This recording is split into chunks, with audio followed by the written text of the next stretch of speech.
অত্যন্ত ধেমালি আমাৰ আৰ্টৰ এইকেইটা গোটেইকেইটা আৰু কিটচেনৰ গোটেইকেইটা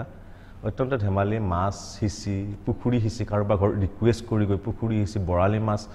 বিৰাট একদম এক্সাইটমেণ্ট মাছ পাইছোঁ 2 কেজি তেলত খৰচ হৈছে হেৰি 700 টকা জেনেৰেটৰ ভাড়া 1000 টকা 1700 টকা মাছ পইচাৰ খৰচ হৈছে কিন্তু মাছ পাইছোঁ 2 কেজি গাঁৱৰ ভিতৰত পুখুৰী সিঁচি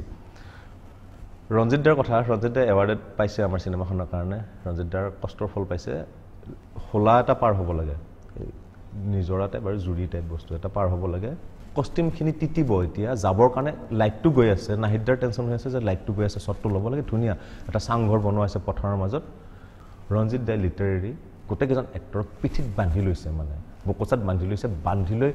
গোটেই পথাৰখন লৈ গৈ চাংঘৰত তুলি দিছে তো এইবিলাক ডেডিকেশ্যন চিনেমাখনৰ স্ক্ৰীনত দেখা পোৱা যাব সকলোৰে লগত ধেমালি কৰিছোঁ ক'ৰবাত কাজিয়া হৈছে ক'ৰবাত হাঁহিছোঁ